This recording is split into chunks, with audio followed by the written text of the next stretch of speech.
बिस्मिल्लाहिर्रहमानिर्रहीम, अस्सलाम वालेकुम। आज हम डिस्कस करेंगे गयान टनल सिंड्रोम के हवाले से।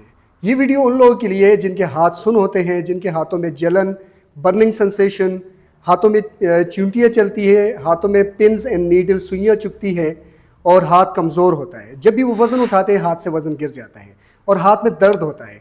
स्पेशली ये जो लिटिल फिंगर है, ये वाला पोर्शन हाथ का और ये वाली फिंगर इसमें इन्वॉल्व होती है। ये सिम्टम्स ऐसी एरियाज़ में कॉमन होते हैं।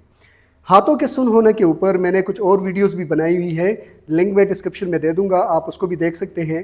तो चलिए देखते हैं कि गयान टनल होता कहाँ पे है। तो ये मैं आपको मॉडल पे समझाता हूँ कि दो बोन्स ये टनल बनाते हैं।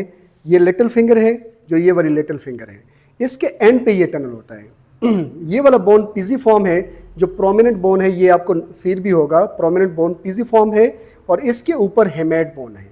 तो ये दोनों बोन मिलके ये टनल बना रहे हैं। अल्नर नर्व यहाँ से पास होकर इन दो बोन्स के दरमियान से आके इन दो फिंगर्स को सप्लाई कर रहा है। इसके ऊपर एक शीट होती है जो टनल के रूफ का काम करती है। जब भी यहाँ पर इशू होगा तो उसको हम गयान टनल सिंड्रोम कहेंगे। मैं आपको पेशेंट के हाथ पे ज़रा समझाता हूँ। ये पेशेंट का हाथ है, ये प्रोमिनेंट बोन है, प्रोमिनेंट बोन यहाँ पर मैं मार्क कर लेता हूँ। तो ये पीजिफॉर्म है, यहाँ से थोड़ा सा ऊपर यहाँ पे हेमेट है, हुक ऑफ हेमेट, ठीक है। अल्नर नर्व यहाँ से आके इस टनल के अंदर से पास हो रहा है और इस लिटिल फिंगर को सप्लाई कर रहा है, सारी लिटिल फिंगर को ये सप्लाई कर रहा है।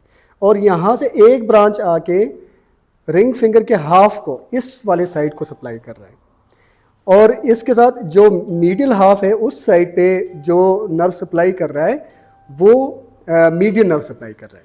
इसका एक ब्रांच इन मसल्स को सप्लाई कर रहा है। ये जो आपको प्रोमिनेंट मसल नज़र आ रहे हैं, इसको हाइपोथिनार मसल्स कहते हैं, इसको सप्लाई कर रहा है। और दो मेटाकार्पल्स के दरमियान कुछ मसल्स होते हैं, यहाँ पर भी इसकी सप्लाई आ रही है। और इसकी एक ब्रांच जो है वो एडक्टर पॉलिसिस, जो थंब की ये वाली मूवमेंट है वो करवा रही है, उसको भी ये सप्लाई कर रहा है। तो जब भी यहाँ पर कोई इन्फ्लेमेशन होगी, कोई भी इंजरी होगी, उसके रिजल्ट में ये टनल नैरो होगा, इस नर्व के ऊपर दबाव डाल देगा, तो सिम्टम्स इन्हीं एरियाज़ में जाएंगे। तो उससे होगा क्या, उससे जो अलामात सामने आएंगी वो नमनेस, जलन, बर्निंग, सुइयाँ चुभना, कमज़ोर हाथों में कमज़ोरी और दर्द होगा इसी एरिया में। किन लोगों में गयान टनल बहुत ज़्यादा कॉमन है? वो लोग जो गिर जाते हैं डायरेक्टली इस हाथ के ऊपर गिरते हैं, ये एरिया नीचे हिट होता है, तो यहाँ पर इंजरी के बाद इन्फ्लेमेशन होती है, सूजन होती है और यहाँ पर टनल जो है वो नैरो हो जाता है। कुछ लोग ड्रिल मशीन यूज़ करते हैं, तो ड्रिल मशीन वाइब्रेटिंग टूल्स जो होते हैं, तो वो कंटिन्यूसली यहाँ पर हिट कर रहा होता है, तो यहाँ पर इन्फ्लेमेशन हो सकती है।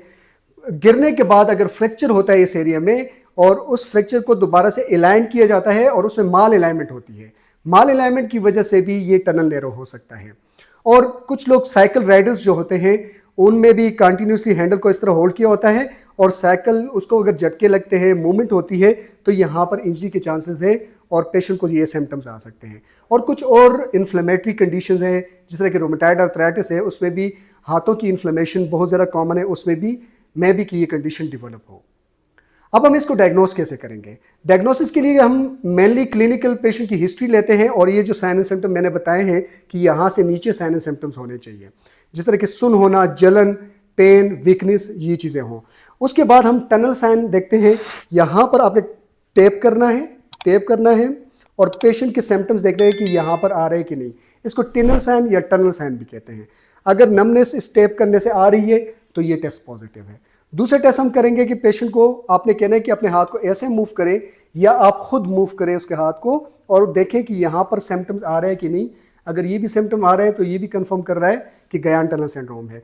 इसके अलावा नर्व कंडक्शन स्टडी आप कर सकते हैं, जिसमें कंफर्म पता चलता है कि ये गयान टनल सिंड्रोम है कि नहीं। अब हम इसको ट्रीट कैसे करेंगे? ट्रीटमेंट के दो मेथड है। एक हम एक्यूट स्टेज को ट्रीटमेंट देंगे और दूसरा हम क्रॉनिक स्टेज को ट्रीटमेंट देंगे। अगर एक हफ्ते से कम टाइम हुआ है तो वो एक्यूट स्टेज है, उसमें आपने क्या करना है, आइसिंग अप्लाई करनी है। 10 मिनट के लिए सुबह, 10 मिनट के लिए शाम आपने कोल्ड बैंडेज अप्लाई करना है, कोल्ड आइस अप्लाई करना है, तो उससे ये होगा कि इन्फ्लेमेशन रिड्यूस होगी। उसके बाद आपने स्प्लिंट अप्लाई कर देना है, रिस्ट सपोर्ट अप्लाई कर देना है ताकि ये रेस्टिंग में जाए, इसमें मूवमेंट कम हो और वहाँ पर हीलिंग और इन्फ्लेमेशन रिड्यूस हो। इसके साथ साथ non steroidal anti inflammatory medicine use करनी चाहिए, उससे भी इन्फ्लेमेशन कम होगी। और विटामिन B12 इसमें बहुत ज़्यादा हेल्पफुल है, वो नर्वस सिस्टम की जो नरिशमेंट है, हेल्थ जो है, उसको मेंटेन करता है और इम्प्रूव करता है। अब हम आते हैं क्रॉनिक स्टेज के ऊपर। क्रॉनिक स्टेज में क्या करना है, आपने हीट अप्लाई करना है, कोई भी गर्म टकोर यहाँ पे रखना है 10 मिनट के लिए, 10 मिनट की सुबह, 10 मिनट की शाम गर्म टकोर करना है। उसके बाद पेशेंट को कहना है कि यहाँ पर थंब रख के इसकी मसाज करें 10 सेकंड के लिए, 5 मिनट के लिए टोटल आपने मसाज करना है, फिर रिलैक्स होना है। उसके बाद आपने पेशेंट को कहना है कि दोनों हाथ आप ऐसे करें और हाथों को नीचे लेके जाएं, पूरे रेंज में नीचे लेके जाएं और फिर यहाँ तक लेके, ऊपर नहीं उठाना, सिर्फ यहाँ तक, फिर नीचे लेके जाएं और क्विक मूवमेंट करें 10 मरतबा करके, फिर रिलैक्स, फिर 10 मरतबा, 10 टाइम इस मूवमेंट को आपने रिपीट करना है। फिर आपने पेशेंट को कहना है कि इस हाथ को ऐसे रखें, दूसरे हाथ के साथ यहाँ से जोर दे दें, ये जोर दिया पेशेंट ने, 10 सेकंड के लिए इस पोजीशन को होल्ड करना है, फिर रिलैक्स होना है, फिर करना है 10 सेकंड के लिए, 10 मरतबा एक्सरसाइज करनी है।